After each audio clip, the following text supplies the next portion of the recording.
Boa tarde a todos, pelo convite de apresentar aqui no lançamento de indicadores. Isso aqui, na verdade, é uma pesquisa, ela começou ano passado no texto da Carta de Conjuntura da FEC, que teve uma repercussão, só que na Carta de Conjuntura tinha só meia página, não deu para explorar quase nada. Senti necessidade de fazer algo um pouco maior, então eu escrevi esse artigo para indicadores. Que é, apesar do painel ser sobre transporte, eu acho que as duas falas têm um foco bem diferente. O Rodrigo fala mais da indústria automobilística em si, eu não estou tão preocupado com a indústria e a tecnologia, como se organiza a produção de carros, mas assim, qual o efeito disso nas cidades, na mobilidade urbana, como no funcionamento das cidades a partir de um modal de transporte ou outro. Então, um foco bem diferente. E de parte desse problema aqui. Vamos pegar aqui no município de Porto Alegre, de 94 até 2014, então 20 anos, a população cresceu cerca de 16%. Nossa população já não cresce mais tão rápido assim, mas se a população cresceu 16%, no mesmo período a frota de carros cresceu mais de 80%. E quando a gente olha a frota de motos, é muito maior ainda, 450% de aumento. Então realmente teve um grande crescimento do transporte individual motorizado. As pessoas cada vez andam menos de transporte público e passaram a andar ou de moto ou de carro. Em geral, se falar mais de carro, a gente vê que a moto roubou muito passageiros do ônibus. As pessoas de baixa renda que não têm acesso ao carro, elas compram moto para andar no lugar de ônibus. Isso é de Porto Alegre, mas não é algo tão diferente no resto do Brasil. Aqui não é a frota, é o licenciamento mensal de veículos, tanto os veículos daqui quanto os importados, quanto são licenciados a cada mês em todo o Brasil.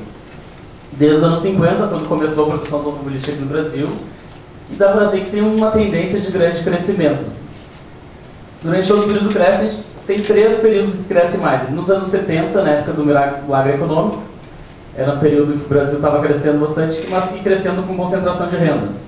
Então tem ali o momento onde a elite brasileira passa a ter carro, que até antes não tinha muito, foi o momento que teve um grande crescimento da indústria brasileira, de bens de consumo duráveis em geral e de carro principalmente. Nos anos 80, com a crise econômica, reduz um pouco o licenciamento de carros, mas não o período anterior. Então, a gente, vários momentos de crise reduz, mas sempre no patamar maior do que o anterior. Nos anos 90, ele tem outro momento de crescimento, ele se explica muito pela criação do carro popular. Até 89 não existia carro 1.0 no Brasil, mas em 90 começaram a produzir carro 1.0. Isso começou a crescer e em 93 teve um incentivo do governo a isso. O IPI, que era de 20% para todos os carros, pelo menos a maior parte, reduziram o IPI dos carros 1.0 de 20% para 0,1%. Então foi um momento que vai pegar todo esse crescimento que teve nos anos 90, é tudo com carro 1.0. Então uma nova parcela da população que até então não tinha acesso ao carro, não tinha renda suficiente, surgiu essa categoria de carro um pouco mais barato e mais gente tem acesso ao carro. Depois, no final dos anos 90, tem um momento de crise, reduz um pouco, mas igual do patamar abaixo, e a partir de 2006 explode.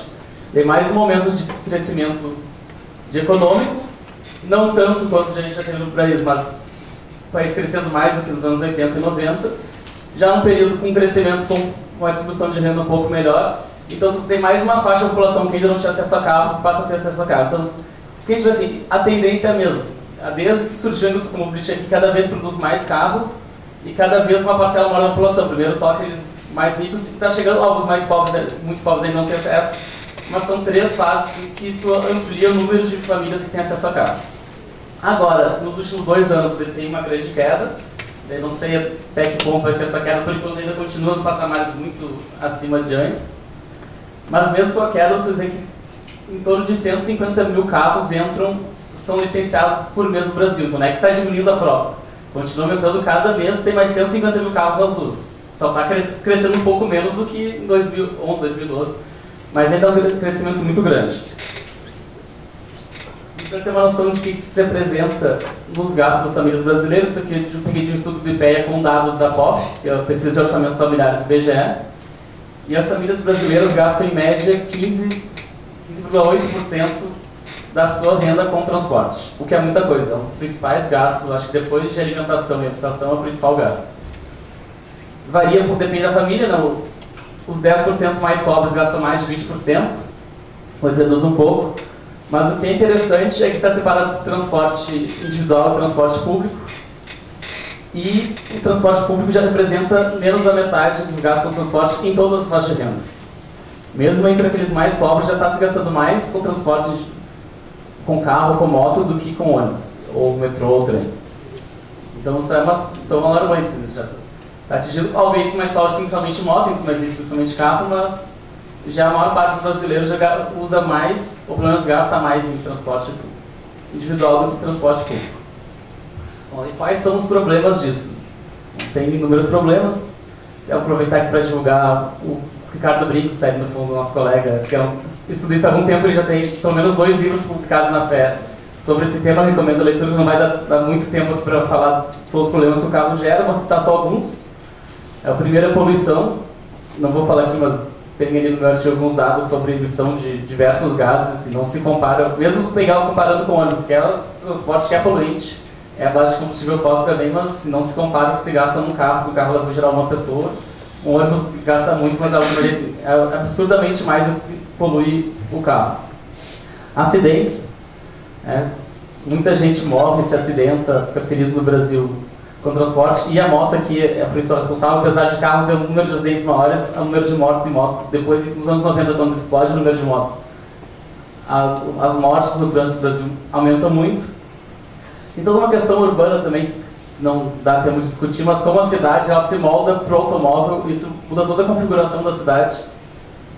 Inclusive em questão de segurança, as pessoas andando mais de carro, elas saem da sua casa para dentro do seu trabalho, tem menos gente circulando nas ruas, e tem isso mostrando que em bairros que as pessoas andam menos nas ruas acabam ficando mais perigoso, as pessoas são mais assaltadas. Isso incentiva as pessoas a quererem andar mais de carro, porque elas sentem inseguras por andar na rua e daí vão pegar mais carro, cada vez tem menos gente na rua, então tu entra também num ciclo de violência. Óbvio, não é o único motivo, tem motivos muito mais importantes da segurança, mas também ajuda. E tem um, que eu acho que é o que a gente sente mais, que são os engarrafamentos. Porque aumentou, mais que dobrou o número de carros em Porto Alegre. E aqui a realidade que tinha mostrado antes era só Porto Alegre, pegar toda a região metropolitana, que as pessoas vêm para Porto Alegre, aumentou uma proporção ainda maior. Então todo mundo na rua não tem espaço, simplesmente porque um carro, pegar 50 pessoas num ônibus ocupa um espaço, botar 50 pessoas cada um no seu carro ocupa um espaço absurdamente maior. E cada vez então as cidades ficam mais engarrafadas. E daí tem uma coisa interessante, que um dos motivos que as pessoas escolhem andar de carro é porque demora menos tempo. Se você pegar o mesmo trajeto, fazer de transporte público ou de carro, em geral o carro demora menos tempo, tirando algumas poucas exceções. Só que o que acontece? As pessoas escolhem o carro porque demora menos tempo andar de carro. Só que aí todo mundo anda de carro. E acaba demorando menos tempo. Então tem dados também, alguns dados da PNAD. A gente tem pouca informação sobre o tempo de transporte no Brasil. Não tem, tipo, aqui em Porto Alegre faz anos que não se faz pesquisa de origem e de destino, que é uma pesquisa que você faz para saber para onde que as pessoas vão no dia a dia, que meio de transporte elas utilizam.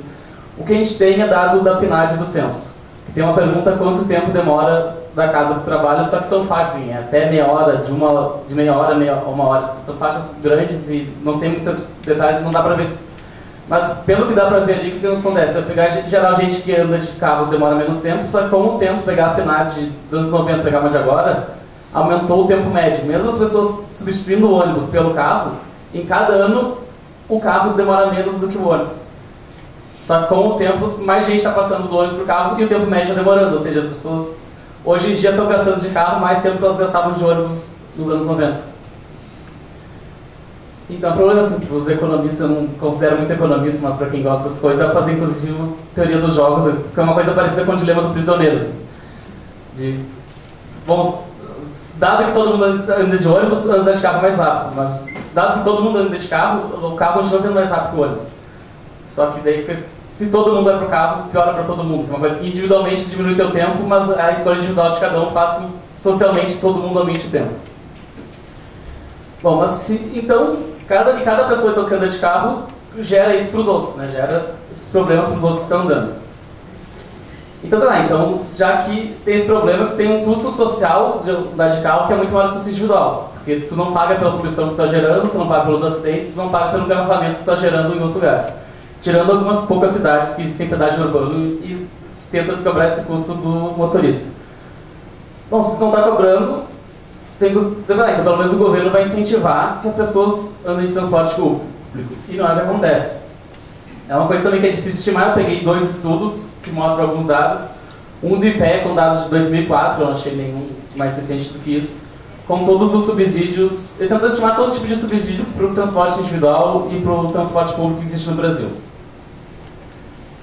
Então, de subsídios para aquisição e operação de automóveis privados, se estima que o Brasil, nas 3 esferas de governo, em 2004, tenha gasto entre 8,5 a 14 bilhões de reais.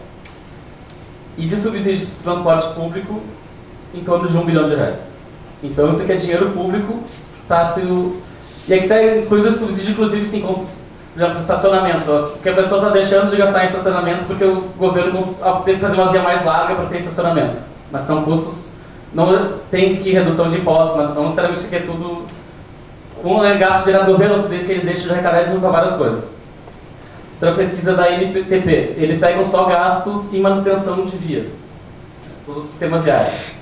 De 2013 a 2013, está em valor de 2013, eu passei todos de cada ano, corrigido pela inflação para 2013. O que se gastou na manutenção do sistema viário para o transporte individual foi de 131 bilhões. E na manutenção do sistema viário para o transporte público, 27 bilhões. E aqui, ó, corredor de ônibus entra só em público e as vias que são compartilhadas de ônibus de carro, tem uma estimativa lá de quantos carros e quantos ônibus passam, qual o desgaste disso. Enfim, tem todo um cálculo gerado. Mas então a gente vê que o governo, na verdade, incentiva o transporte individual, como estranho deveria ser. Bom, e agora entrando no assunto do artigo especificamente. A ideia é tentar mostrar assim, o que faz as pessoas, então, mudar para o carro. Tem vários fatores, teve esse tempo do tempo que eu já falei. Tem muitos fatores, inclusive que tem o pessoal da Metroplan. Essa semana a gente combinou de fazer uma pesquisa junto com a Metroplan para tentar entender melhor por que as pessoas estão deixando de andar de ônibus. São muitos fatores e o meu artigo foca num deles, que não é o único. Eu acredito que seja um dos principais. Tem uma pesquisa da Confederação Nacional das Indústrias, que foi feita no ano passado, entrevistando pessoas no Brasil todo, pessoas que não andam de ônibus, por que faria elas andar de ônibus? E o que foi mais citado foi o preço da passagem. Essas pesquisas nem sempre conseguem captar tudo, mas pelo menos é um fator relevante, que deve ser considerado. E tentei comparar isso com o transporte individual motorizado. Para isso, peguei dados do IPCA e agreguei todos os itens do IPCA que tem a ver com transporte individual, carro, combustível, manutenção, multas, pedágio, são mais de 15 itens. Agreguei eles no índice de preço, depois eu vou mostrar melhor como eu fiz. Criei um índice de preço de transporte individual com base no IPCA. E, ao mesmo tempo, peguei o preço da passagem de ônibus pelo IPCA também. E aqui está o gráfico do IPCA da região metropolitana de Porto Alegre. E uma coisa importante, apesar de ser o IPCA da região metropolitana, não sei se é uma coisa que acontece só aqui ou em todo o Brasil, o IBGE só usa o dado do ônibus de Porto Alegre. É o ônibus urbano, não é o ônibus metropolitano. E o ônibus urbano é só do município de Porto Alegre. Os outros municípios não entram no cálculo aqui. Daí, eu não sei o ônibus metropolitano, nunca cheguei a olhar, mas em geral os ônibus urbanos dos outros municípios, muitos copiam o reajuste de Porto Alegre. Porto Alegre reajusta no mês seguinte, eles pegam o mesmo percentual. Então, pelo menos para os ônibus urbanos, isso aqui mais ou menos o meu foco foi para o município de Porto Alegre, que era onde eu tinha dado. E isso aqui está a variação desde 89, comecei em 89, porque é o primeiro ano que o IBGE divulga o IPCA desagregado. E a variação desde 89 já descontada a inflação. Então, o que está positivo é o quanto subiu acima da inflação, o que está negativo, né, que reduziu o preço, né, cresceu abaixo da inflação, então, pelos reais está caindo. Então, a gente vê nesse período todo, a passagem de ônibus de Porto Alegre cresceu 234% acima da inflação. Então, cresceu mais de 3 vezes a média dos preços por ano. E a gente tem uma tendência quase contínua, de 89 até 2012. Uns períodos crescem um pouquinho mais, mas todos os anos cresceu acima da inflação. Só mudou essa tendência em 2013, por todos os acontecimentos políticos que tiveram, jornada de julho, depois eu vou falar um pouco mais. Mas se não fosse isso, realmente foi uma grande revolução social, a tendência era a mesma. E o transporte individual tem variações, mas pelo menos desde 2005 está caindo continuamente também com o transporte individual.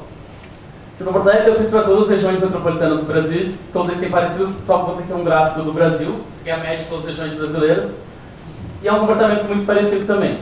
Só que no Brasil eu botei o de metrô, esse metrô é basicamente Rio e São Paulo, são poucas cidades que têm peso quase todos eles. Em 97, que dá um pulo, é o ano que privatizaram o metrô do Rio, mais que dobrou a passagem lá. São Paulo também teve um aumento grande, teve isso, mas pegado no longo prazo, acaba o metrô meio convergindo para o ônibus.